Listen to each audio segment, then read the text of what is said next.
Oye País, buenas noches, Oye País, yo soy Rudy González, gracias por su compañía en esta hora como cada noche, aquí por Color Visión y otras plataformas de la televisión nacional e internacional. Muchas informaciones al cerrar el mes de febrero. Cerramos el mes de febrero, segundo mes del año, un mes de la patria, mes de las elecciones municipales, mes del amor, mes de la celebración del aniversario de Oye País, un mes interesante en la vida de todos nosotros. Y este no deja de ser un día de noticias, de muchas noticias aquí en el país, entre ellos el tema de la política electoral.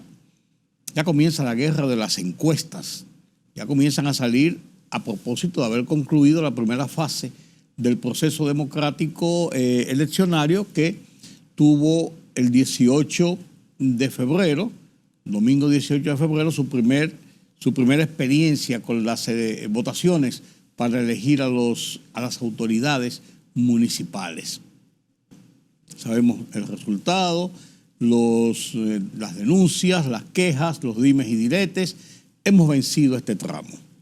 Hemos vencido este tramo. La Junta Central Electoral está conteste de que fue un ejercicio bien, transparente, sin mayores traumas, sin mayores problemas, y que esto traza todo lo que es el andamiaje final para las elecciones de mayo próximo. También vemos el tema que es interesante, comienza uno a entender por qué esto de las armas que entran a República Dominicana.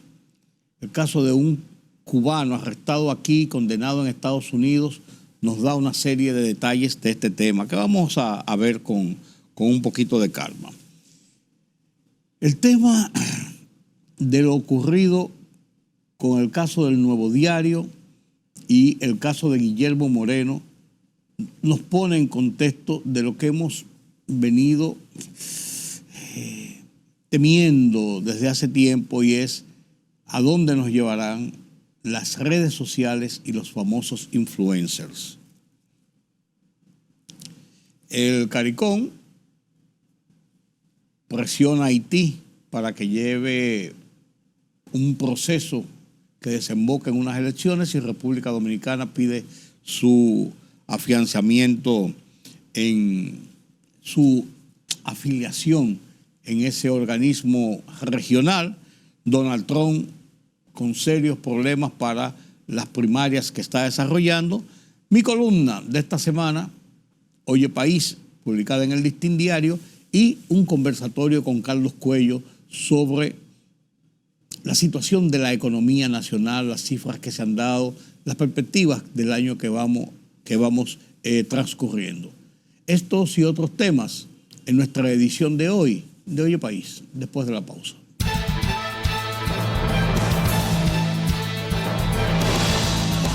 El presidente de Guyana, Irfan Ali, reveló que ha iniciado el proceso de adhesión a la Comunidad del Caribe, CARICOM, de República Dominicana y Martinica.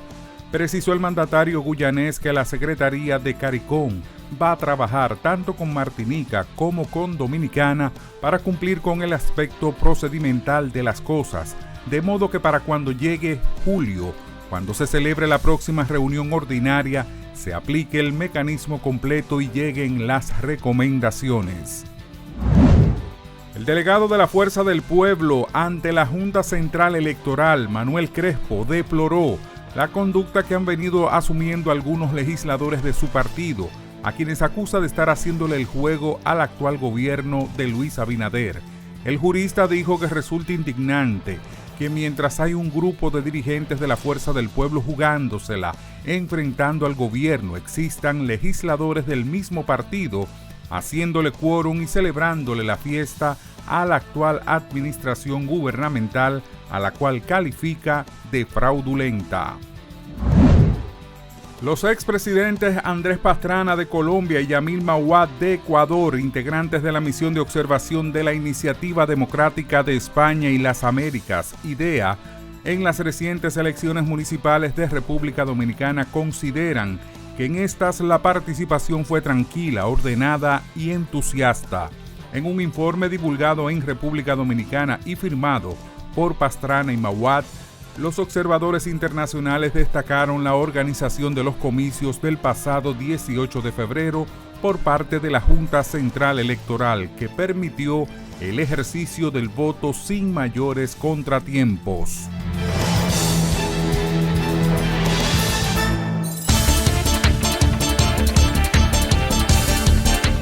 El presidente ruso Vladimir Putin advirtió hoy a la Organización del Tratado del Atlántico Norte, OTAN, de que las consecuencias del despliegue de tropas aliadas en Ucrania serían trágicas, al tiempo que tachó de disparate las acusaciones de que Moscú se plantee atacar Europa.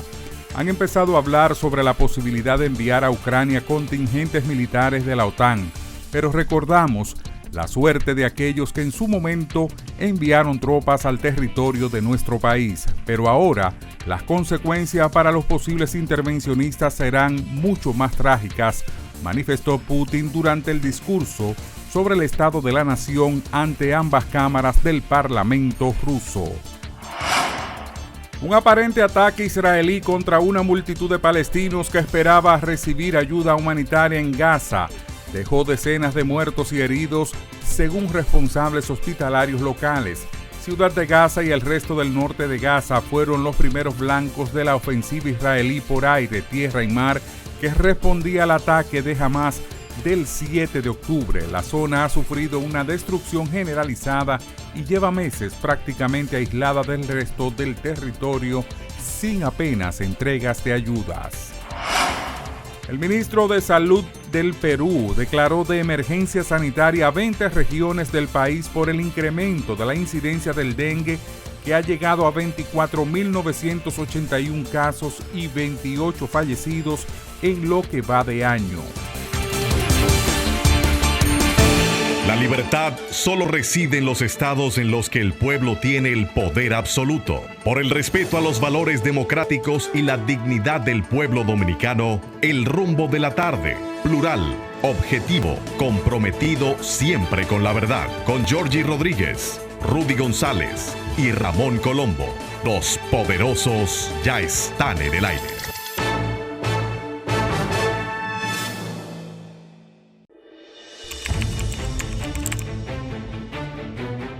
Periodismo de investigación, columnas, opinión, análisis, reportajes de fondo.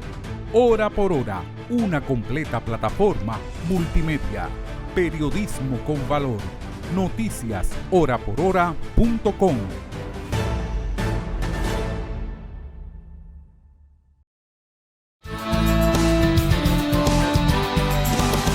Terminado el proceso eleccionario del 18 de febrero, donde se escogieron las autoridades municipales que servirán durante los próximos 4 años, autoridades que deben asumir sus funciones el 24 de abril próximo, según está establecido en la ley electoral que dividió las elecciones.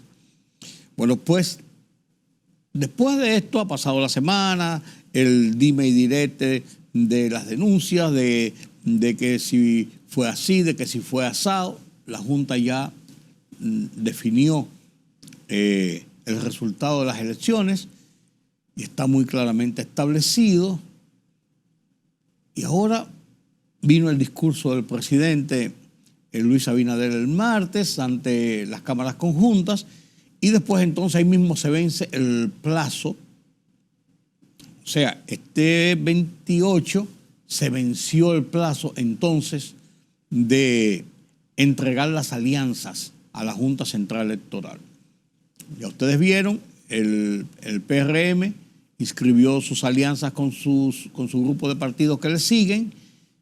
La Fuerza del Pueblo entregó las propias, solamente que no cuajó una coalición para la parte presidencial en la primera vuelta, sino que dejó abierto lo que habían acordado en principio, de que si había una segunda vuelta, el que quedara en segundo lugar en esas votaciones, porque uno va a ser el el candidato oficialista Luis Abinader, que está buscando la reelección.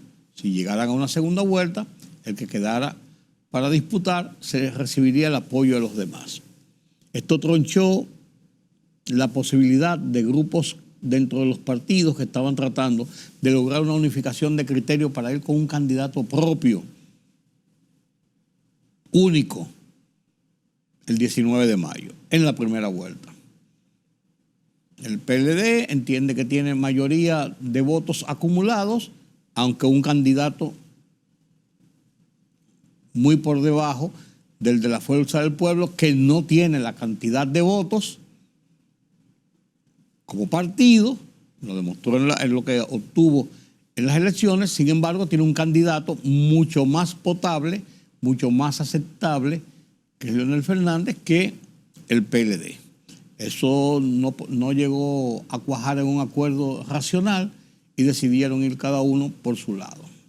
Bueno, ahora lo que se tiene por delante es el lunes, este lunes próximo, 5 de marzo, el depósito de las inscripciones de los candidatos que van a terciar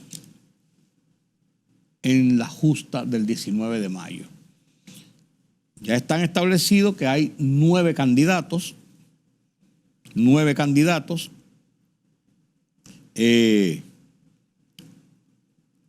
por los partidos: Revolucionario PRM, que lleva a Luis Abinader, el PLD, que lleva a Abel Martínez, la Fuerza del Pueblo, que lleva a Leonel Fernández, el PRD, que lleva a Miguel Vargas Maldonado, el Frente Amplio, que lleva a María Teresa Cabrera, Patria para Todos, que lleva a Fulgencio Severino, Generación de Servidores, que lleva a Carlos Peña, Opción Democrática, que lleva a Virginia Antares, y el Socialista Cristiano, que lleva a Roque Espaillat. O sea, habrá 9 candidatos compitiendo. Claro, la realidad es la realidad. Hay un candidato oficial en reelección que las encuestas le dan puntero, y hay 2 partidos que están pujando, cada uno individualmente en la primera vuelta, que es el PLD y la Fuerza del Pueblo. Abel Martínez y Leonel Fernández.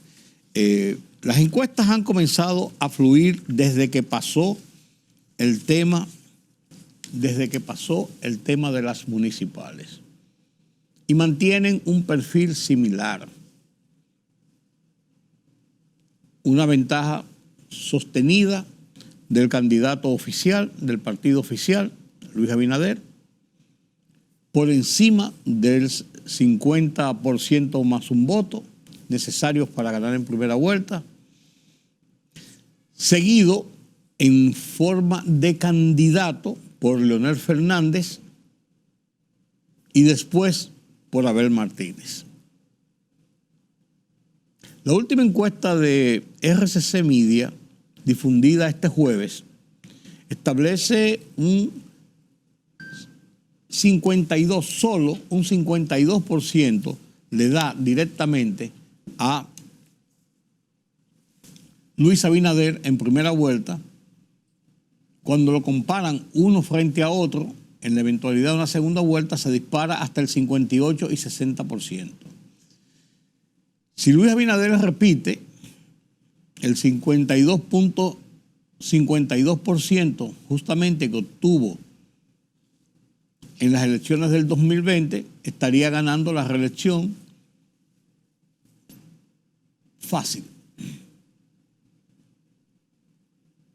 La división de posiciones entre el PLD y la Fuerza del Pueblo aleja la posibilidad de una segunda vuelta, si vamos a ver la cantidad de votos de uno y la cantidad de votos de otro, dependiendo cómo el público se decida a votar por el partido o por el candidato en las partes de la oposición.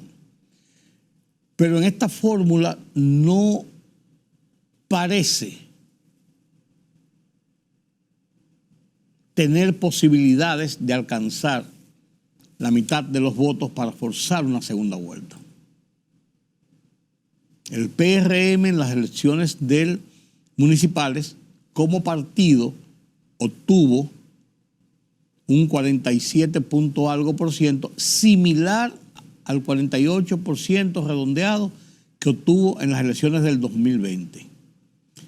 En aquella ocasión, en el 2020, los partidos aliados, 4, 5, 6 partidos aliados, lo catapultaron al 52% para ganar 50 votos, 50% más un voto en primera vuelta.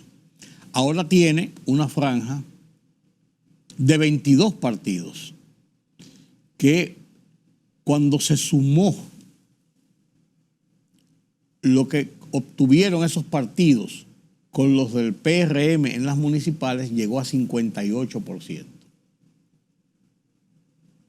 Por eso la proyección de las encuestas que comenzaron a salir, una de ellas fue la ACD Media, que es la del grupo del canal 14, 31, 35. Otra es la de RCC Media, que es del bloque de emisoras de radio, RCC Media. Establecen las dos esos márgenes por encima del 50-52%, con una proyección hacia arriba, no marca una proyección hacia abajo.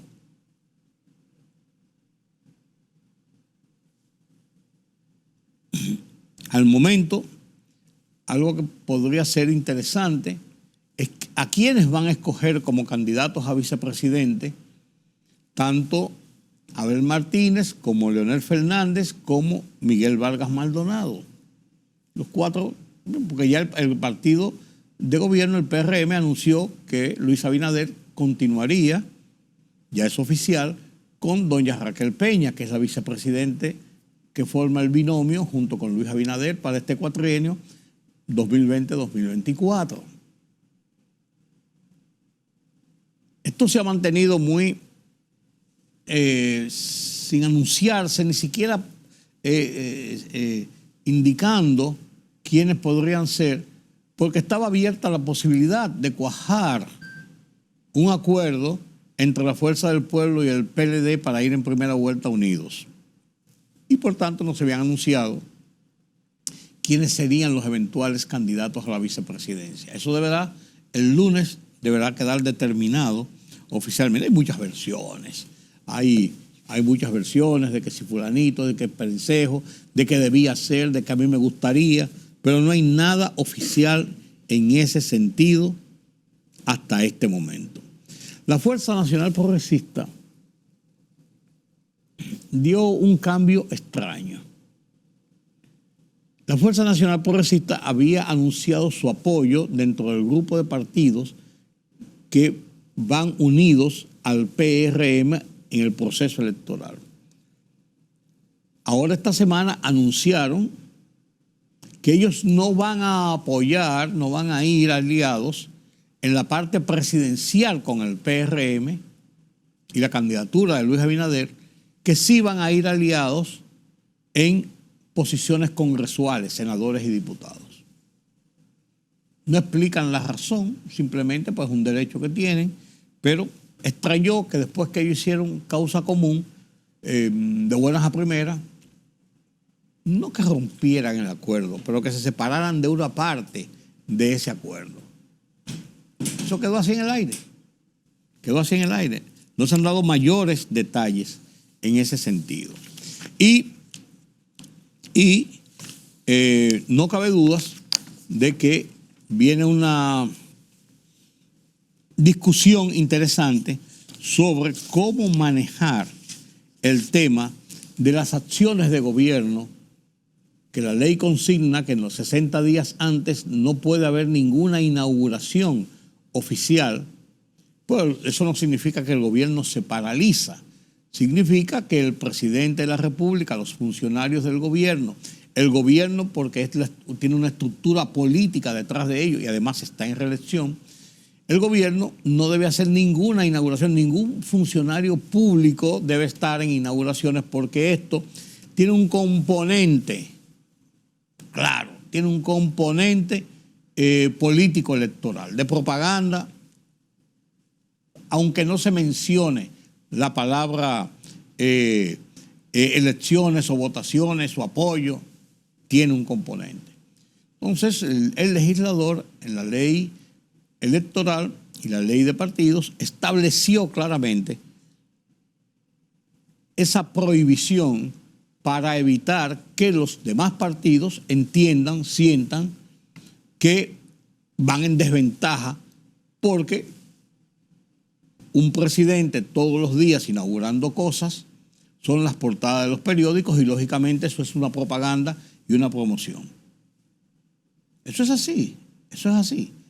Pero hay algunos abogados, algunos juristas que establecen que no, que son algunas cosas, que son algunas restricciones, que si sí, que si no, que si hay un choque en la misma Constitución porque al presidente no se le puede prohibir hacer ejercicio del artículo 128 que establece que tiene una serie de prerrogativas, entre ellas dirigir el Estado y una parte de la dirección del Estado está consignado en esto, de las inauguraciones y la participación en actividades públicas.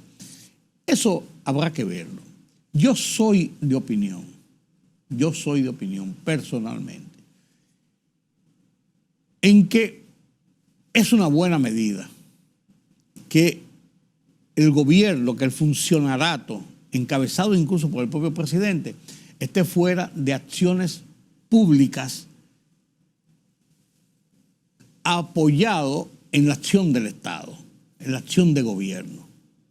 Porque ciertamente crea un desbalance en cuanto a la posibilidad de presencia pública, de llegar a la gente en esa forma que tienen los demás partidos, los demás candidatos. Eso es lógico y se cae de cajón. Yo creo que eso no les resta porque si el presidente necesita posicionarse 60 días antes de las elecciones, entonces su situación debe ser crítica. Porque el presidente tiene 4 años posicionado. Los que están en desventaja son los otros, que tienen que andar y apurar el paso y andar rápido para poder equiparar y para poder ganar presencia y participación en medios de comunicación y entre la gente. Esa es una realidad, señores. Esa es una realidad. Pero vamos a ver. Yo creo que eso tampoco es una cosa del otro mundo, ni significa una diferencia en cuanto a lo que podrían ser los resultados electorales, pero mientras las reglas de juego estén más equilibradas y estén más claras y se ejecuten de una forma más transparente, mucho mejor para el proceso. Proceso que ya sabemos que la oposición está en disposición de cuestionar lo más mínimo. Lo vimos con las elecciones municipales, donde la oposición ha centrado su derrota sobre la base de que los otros compraron muchas cédulas y compraron muchos votos. Dicen los organismos internacionales y nacionales que fueron observadores que realmente todo el mundo compró, todo el mundo. Pero bien, mala práctica. Pero la verdad, señores, que admitir que aquellos compraron más que nosotros es una vergüenza. Porque quien compra es porque encuentra a alguien que vende. Y si su gente no salió a votar porque vendió el voto, sus lealtades están complicadas, señor. Esa es la verdad. Desgraciadamente, esa es la verdad. Pero en la lucha por el poder tenemos que esperar ver de todo. Ver de todo. Precisamente sobre ese tema escribí mi columna de esta semana, compra y venta vulgar. hablando de esas votaciones. La comparto con ustedes a continuación.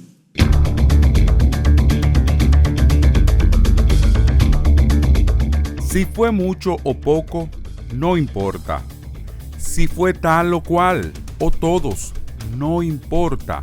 Si antes se hacía, no importa. La comisión de un delito es pecaminoso no porque sea mayor o menor la cuantía, es el hecho.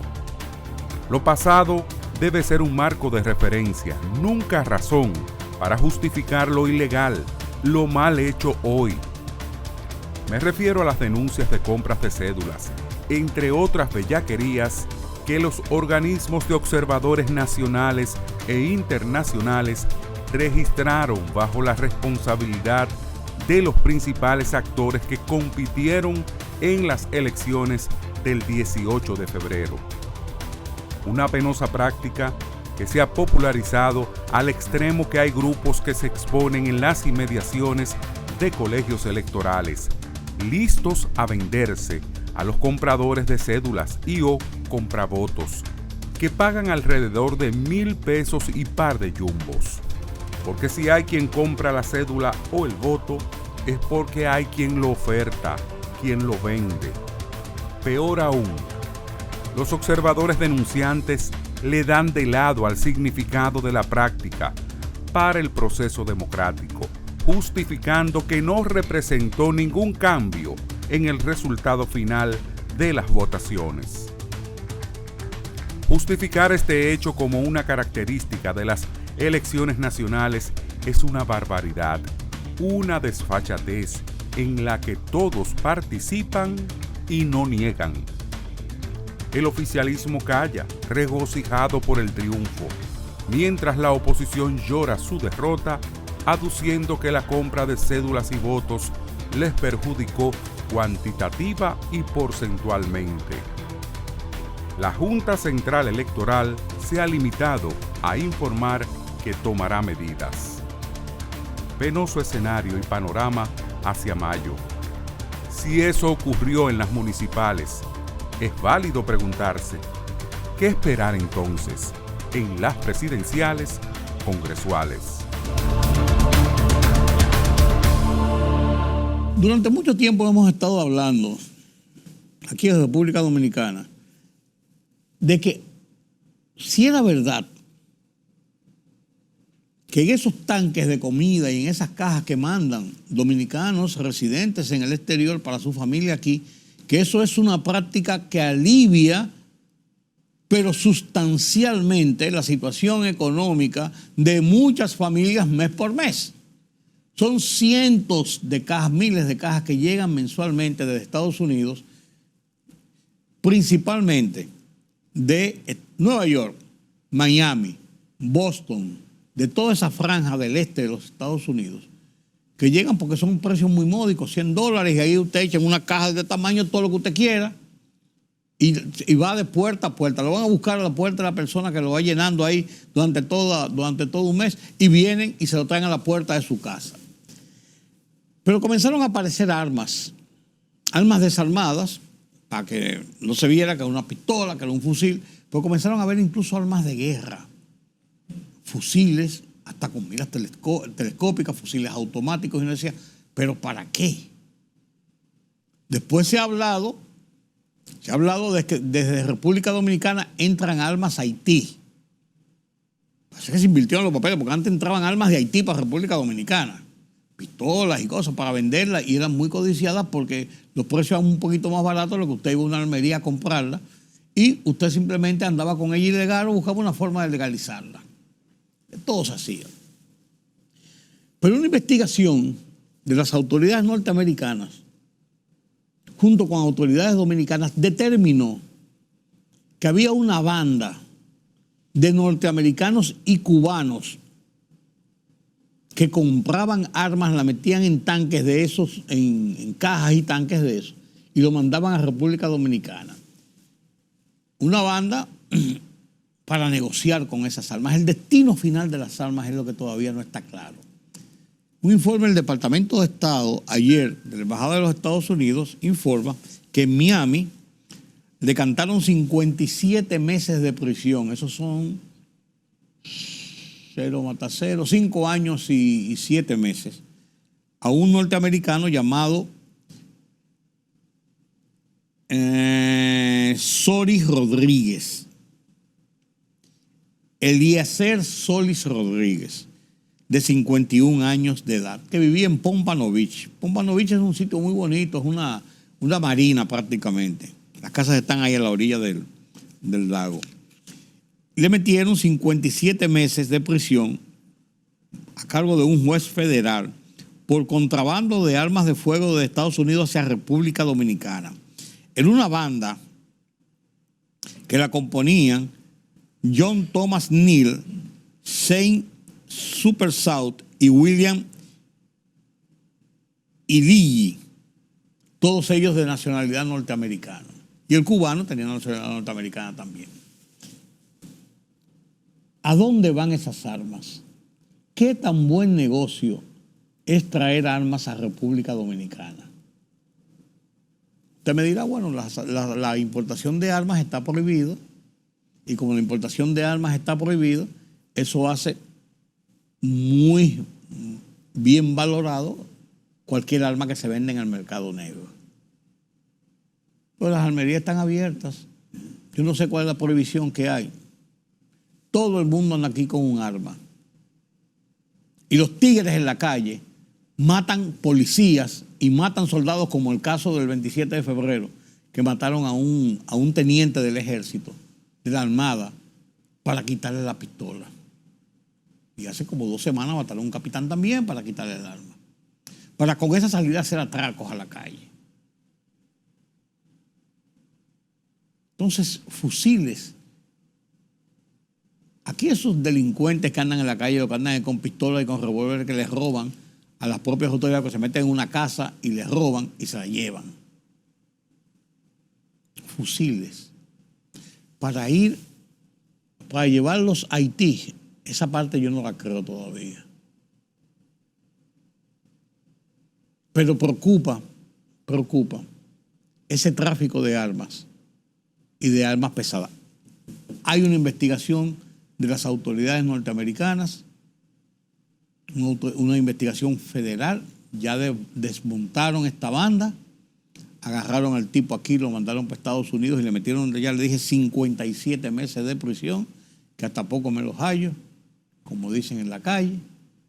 Pero hay que ver el alcance de este tipo de delito, de este contrabando. Porque no me queda claro, realmente. Excúsenme, pero no me queda claro. Y por último, quiero comentar con ustedes, antes de irnos a la pausa, de lo que ha significado 2 episodios ocurridos en los últimos días, en las últimas horas, de la influencia y de lo pecaminoso que tiene esta influencia de las redes sociales mal usadas en lo que es la sociedad nacional.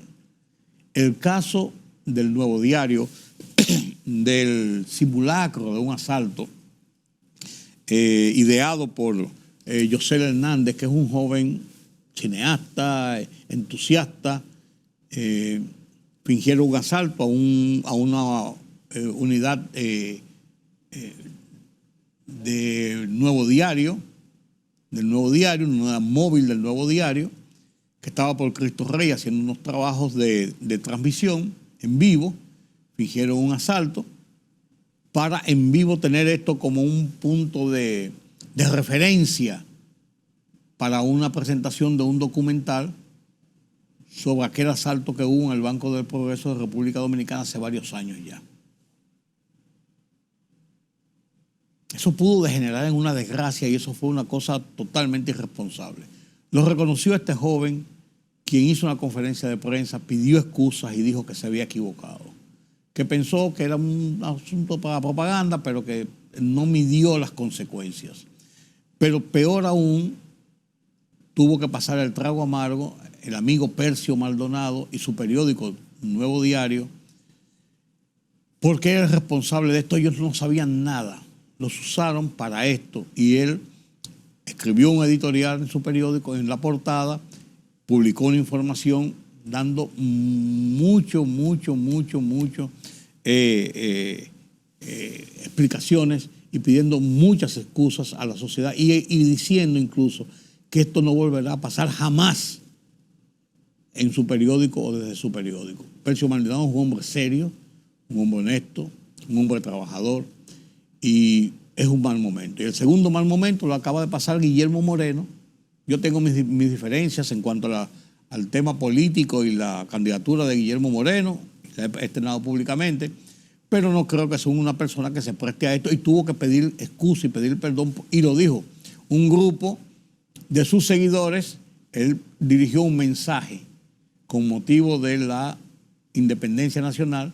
Ellos cogieron, hicieron una edición, le pusieron una carta de él con la voz de él y él hablando, y le pusieron de fondo el himno nacional de los Estados Unidos en el Día de la Independencia de la República Dominicana. Vaya usted a ver el daño que hacen estas redes sociales. Vaya usted a ver, realmente. Es una pena. Y a eso estamos expuestos todos. Después no digan que uno es tremendista. Permítame la pausa.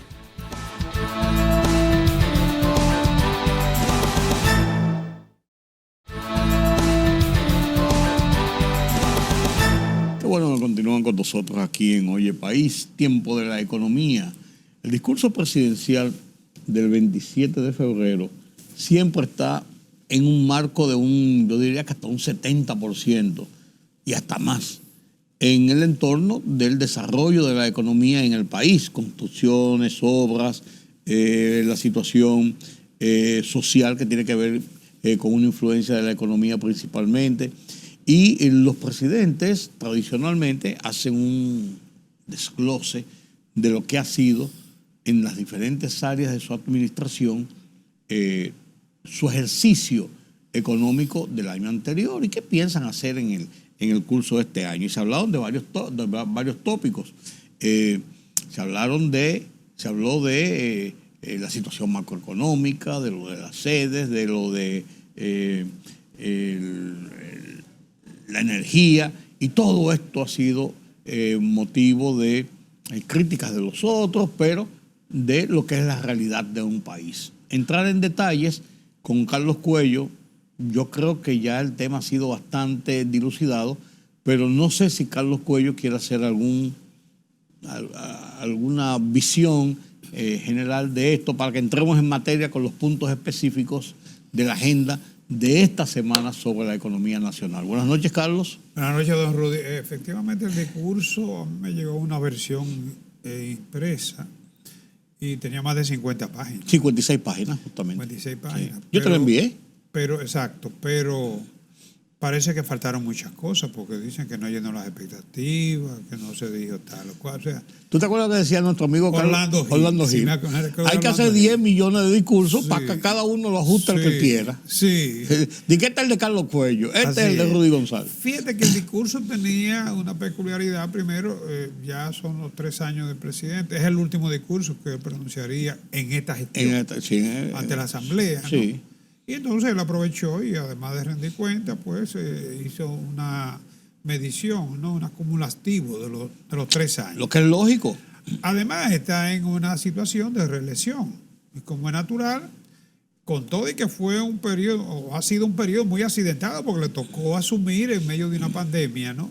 Y en un primer momento con una expansión en la política monetaria para, digamos que, para reactivar la economía, pero que tuvo como consecuencia un proceso inflacionario, no solamente por problemas internos, sino también externos. Por problemas externos. Y eso llevó la economía primero a una recuperación, a una crecimiento casi normal, como pasó en el 22. Una estabilización, sí. Sí, pero lamentablemente en el año pasado hubo una desaceleración. Por el tema de la inflación. Claro. Eso se entiende y tiene lógica dentro de lo que es la economía. Pero lo que pasa es que la gente entiende lo que le conviene. O lo que quiere. Lo que quiere, sobre todo en este caso, ¿no? Y si va en contra de, mucho mejor. Mucho mejor. Es más fácil conseguir siempre apoyo para ir en contra de que a favor de. una causa, por muy noble que sea esa causa. Claro. De todos modos, el presidente hizo énfasis en las cifras de los resultados macroeconómicos. No hay mayor sorpresa porque ya todo lo que eran esas variables se conocían. Antes, tú recuerdas, quizás por asunto de proceso, de generación de la información, disponibilidad de recursos tecnológicos, pero por lo regular el presidente de la República tenía el privilegio de anunciar los resultados del año, los resultados macroeconómicos. Claro. Porque no se tenían a tiempo. Ya hoy en día no sucede eso. No, ya mes por mes, bimestre por bimestre, trimestre por trimestre, cuatrimestre, está al día. Claro. Antes los informes salían 8 meses y hasta un año después. Pero recuérdate que tú emití un cheque aquí pagando en Santiago. Y había problemas. Una semana. Sí, había problemas. Había gente que lo hacía a propósito, ¿no? Sí. Pero ya hoy en día es en tiempo real prácticamente que estamos trabajando. Así es. De todos modos, el Banco Central entregó ya el resultado de la economía basado en el IMAE, índice mensual de la actividad económica, un indicador de corto plazo, ¿no? Ya de un mes completo terminado, que fue enero. Para el mes de enero, sí. Exacto. Y llama la atención aquí, el crecimiento fue de 4.6. Es verdad que en diciembre fue 4.7, pero muy similar para 2 meses que son muy diferentes en su accionar. Sí. Enero es el mes de la resaca y de la recomposición, por así decirlo. Claro, pero sí te marca una tendencia que en el último trimestre ya fue por encima de un 4 de crecimiento. El primer semestre sabemos que fue un semestre en el que la economía estuvo frenada. No se había producido cambio en la política monetaria. Es a partir del segundo semestre cuando comienzan los recortes de tasa, que se 150 puntos, ¿no? No solamente la tasa de política monetaria, sino también la tasa activa y la pasiva en la banca. Esto con un propósito de reactivar la economía. Y hasta cierto punto en el último trimestre ya es cuando se ve la tendencia más clara, ¿no?, de esa recuperación. Y este mes es muy importante porque indica que se puede mantener la tendencia con 4.6, 4.7 en diciembre. Lo cual es bueno. Y las expectativas son de que podamos crecer a un 5, en torno a un 5. Puede ser 4.5, 5, 5.5, digamos. Va a poner un rango de un punto de variación, ¿no? El mes de enero, ya terminando febrero también, vendrá revisión de la tasa de política monetaria. Todavía no lo conocemos en el momento que estamos haciendo esta producción, pero no me sorprendería que se produzca una reducción, por lo menos en este trimestre, ¿no? No sería muy significativa, quizás de 0.25. No, los niveles de tasa, aunque son elevados todavía, porque de un 3 pasaron a un 8.5, sí. Lo que ha bajado a un 7. Pero no están entorpeciendo el crecimiento de la economía, que es lo más importante. Si esa tasa tuviera entorpeciendo el crecimiento, no se registraron los niveles, por ejemplo, de crecimiento en la interanual en los préstamos, más de un 21%, ¿no? Aquí también ha impactado la liberalización de recursos por parte del Banco Central, 190.000 millones de pesos, a tasa subsidiada hasta de un 9%. Fíjate que el sector donde más han impactado esta política económica es en el sector de la construcción, que retoma su dinámica. Estamos hablando de que el sector de la construcción creció a un 6.4%. El primer semestre fue negativo, prácticamente nulo, ¿no? Así es. Y ya tú y yo lo habíamos dicho, o sea, el impacto de la liberalización de recursos no necesariamente se ve al día siguiente. No. Hay un periodo de maduración, ¿no? Y parece que ya ese proceso, ese tiempo de maduración ya se está superando. Eso hace. Entonces aquí también hubo un crecimiento, hoteles, bares y restaurantes, 8.3%, el turismo, ¿no? Que recibimos más de 1.061.639 visitantes. Turistas, propiamente hablando, no pasajeros no residentes, 742.229. Pero tuvo un crecimiento, digamos, la ponderación del PBI de un 8.3%. Otros servicios, 5.7%. El sector financiero también, 5.6%. La ganancia de los bancos ha sido muy, pero muy buena para este año. Hemos visto algunos de los principales. El presidente mencionó en su discurso incluso el caso del Banco de Reserva de 24.500 millones de pesos en activos. 2.000 millones mensuales. Yo. Sí, entonces, el crecimiento del sector financiero está hasta cierto punto poniendo de manifiesto la colocación de préstamos, pero también hay un diferencial de tasa una brecha de tasa muy bastante grande, sí, bastante y eso grande. yo creo que debe preocuparnos. O sea, no es que el sector financiero no gane, pero que las ganancias en la economía sean más o menos equilibradas, ¿no? Lo que quisiéramos que pasara en las sedes. Sí, lamentablemente cuando el sector financiero se enfrenta a escenarios de incertidumbre, tienden a ser mayor la brecha de tasa. Eso ocurre y tú lo has dicho en otras ocasiones, claro. En el caso específico, un dato que el presidente destacó aquí, bueno, solamente hubo uno de los sectores que conforman la economía en el mes de enero que registró pérdida, que fue la minería. Menos 17.4. Que viene arrastrándose. Sí, esto necesariamente, ya lo que está impactando aquí mayormente, es verdad que el oro ha estado un poquito lento, pero aquí lo que más está gravitando es la situación de la Falcon Bridge, que por lo visto... Que está cerrado. Tendrá que cerrar sus operaciones, porque si ya no tiene, digamos, suficiente mineral para extraer donde está, y por lo visto va a ser muy difícil la explotación de otros yacimientos en la misma zona. Tiene concesión. Sí. Entonces tendrá que decidir cerrar, porque no puede ningún gobierno obligarle a mantener una nómina. Ya tuvo dificultad de hecho para pagar la regalía. Lógico. Entonces eso va a obligar un reordenamiento de lo que es el sector minería, que representaba cerca de la mitad de las exportaciones llamadas exportaciones nacionales. Por otra parte, el presidente destacó en el discurso, tú decías, de la sede. ¿Qué pasa con la sede, no? ¿Es de quién? Es de nadie. ¿Es de norte, es de sur? Tú te inventaste una. Es de nadie. Sí, es de nadie, sí. Es de norte, de sur y de este. Mira, un dato que en lo que está dividido todo lo que es el Parque Nacional Energético. Sí.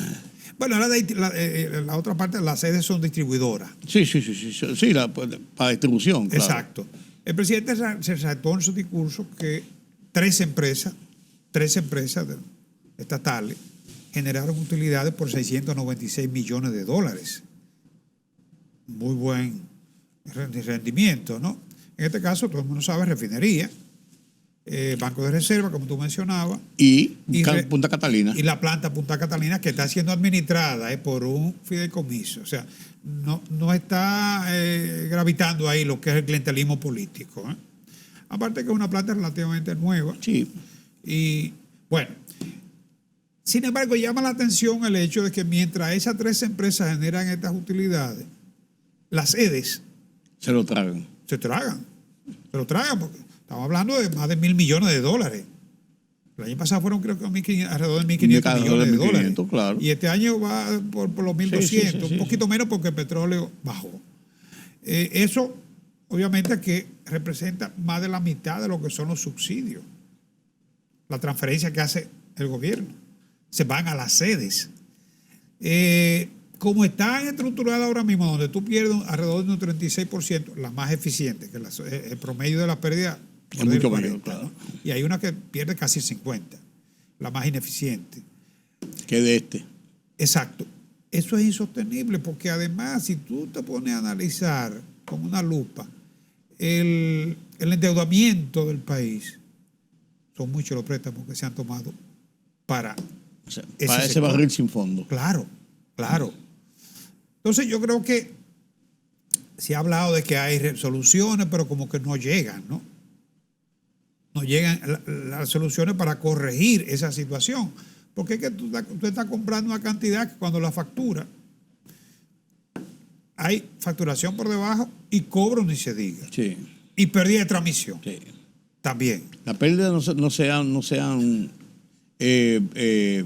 reducido en lo suficiente. Se hablaba una vez de un 36% de la pérdida de transmisión. Claro. Y no se ha reducido lo suficiente.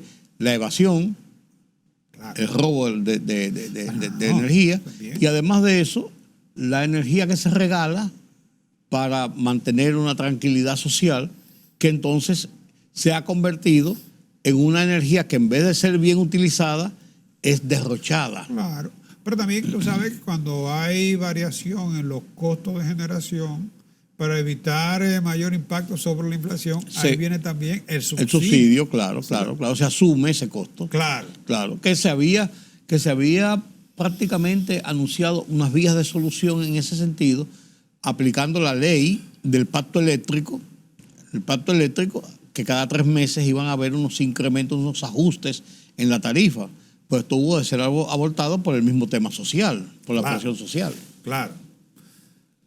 Hay otro tema que se ha hablado y es el tema de la pobreza, de cómo la situación ha incidido en la pobreza, en una disminución de la pobreza. Mira, cuando se habla de crecimiento económico, por ejemplo, el presidente destacó que cuando tomó el gobierno, para ese año, claro, el año de la pandemia, el PBI de la República Dominicana cayó a menos de 80.000 millones de dólares. Y en la actualidad sobrepasa los 120.000 millones de dólares, séptima economía en la región, pasada por encima de Ecuador incluso, ¿no? Y un per cápita que sobrepasa los 11.000 millones, que llegó a bajar a los 8.000 y tantos dólares, 11.000 y tantos dólares. Sí. Y bajó a 8.000 y tanto en la pandemia, ¿no? O sea, ha habido una recuperación en el per cápita, pero el per cápita es un promedio.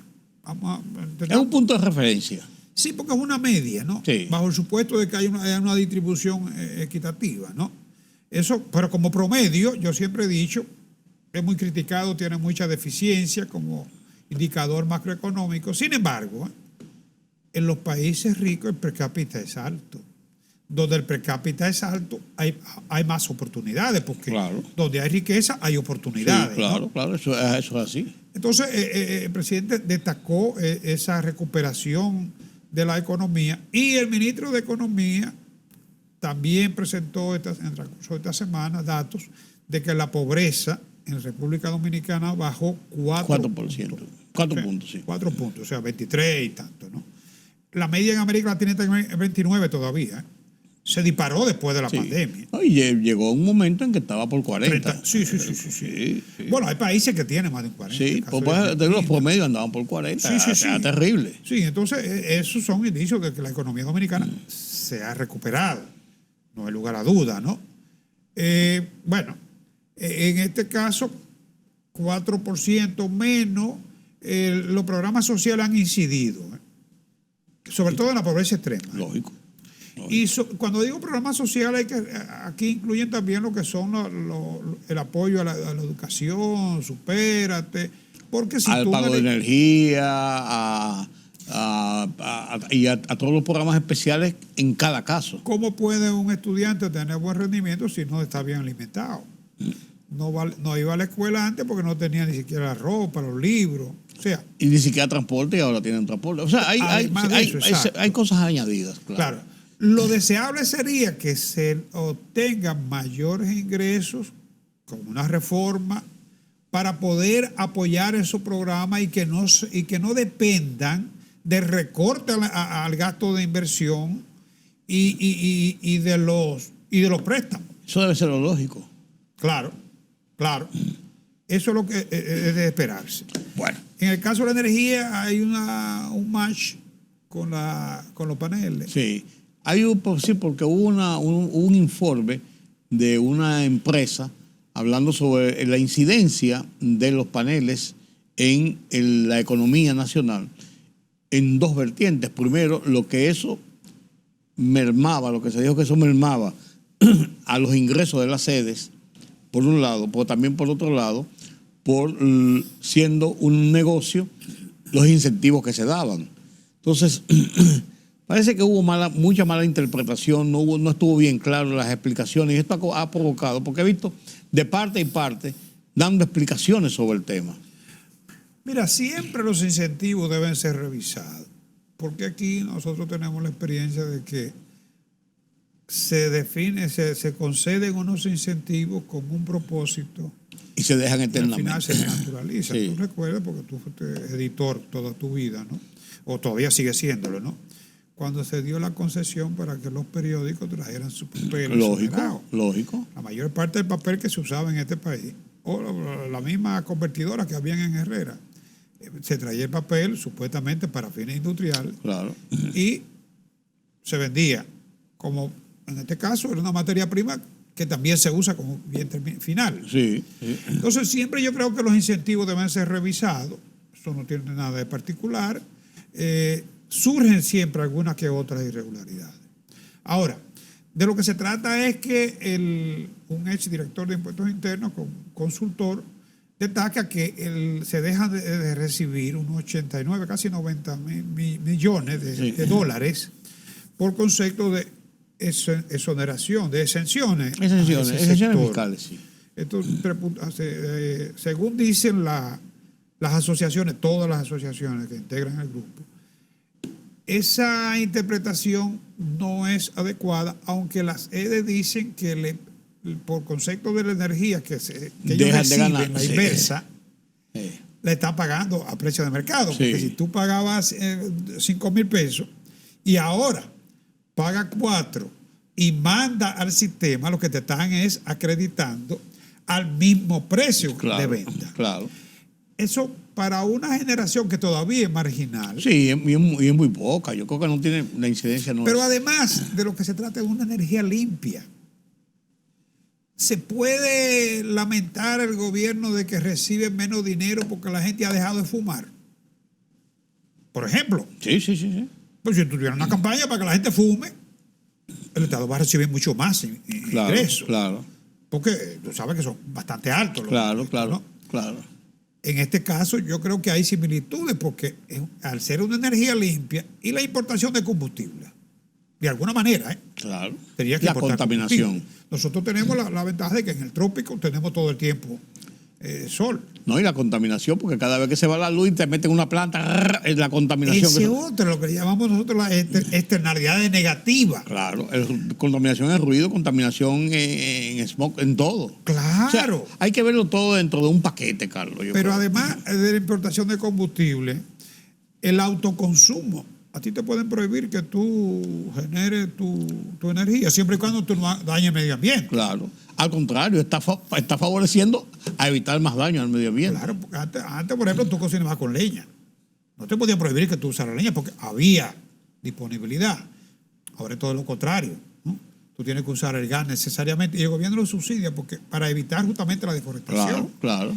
Entonces, ¿quiénes son los que instalan esos paneles? ¿Mano de obra? ¿Es mano de obra dominicana? ¿Y quién no están financiando los bancos? También. Porque la mayoría de las compañías lo están financiando bancos. Hay campañas de eso. Claro. Pero además yo pienso que si se va a tomar alguna medida en este sentido, se deben respetar los derechos adquiridos. No, claro. Porque además está sobre la base de acciones, resoluciones y decisiones del propio Estado. Es que hay muchas inversiones ya. Sí, no, del propio Estado, que no es una cosa, no es un invento. Pero fíjate que también un aspecto que se debe tener más cuidado con esto. Eso aleja posibles inversiones en el sector. Está claro. Hasta que se defina ya una próxima reforma. Está claro, uno piensa, déjame ver en qué para esto, no vaya a hacer cosas que... Entonces yo creo que hay que buscar, como hemos planteado así brevemente, como hemos visto tú y yo, abuelo de pájaro, los pros y los contras de una medida de este tipo. Sí. Yo estoy plenamente convencido por todos los que hemos mencionado, que los beneficios están muy por encima claro. de lo que ha dejado de recibir el Estado. Totalmente de acuerdo contigo. Por eso hay que con cabeza fría ver las cosas, sin emociones. Gracias, don Carlos, gracias por este repaso de la situación de la economía en la última semana, porque esto es de semana en semana. Para cerrar ya el segundo mes del año. Yo lo convocaría a usted para el mes que viene. No en la semana que viene, sino en el mes que viene. El mes de marzo, que ya se acerca más al proceso electoral. Sí. Y además el mes de Semana Santa. Es el mes de Semana Santa. La última semana del 24 al 31 es Semana Santa. Sí, hay gente que están esperando los días de fiesta, ¿no? Así es. como de costumbre. Y la bichuela con dulce. Exacto. Gracias por su compañía. Esto ha sido el conversatorio semanal con Carlos Cuello y con esto despedimos nuestra emisión de hoy. Hasta mañana. Tenemos una nueva cita aquí en Color Visión. Yo soy Rudy González. Pasen un feliz resto de la noche.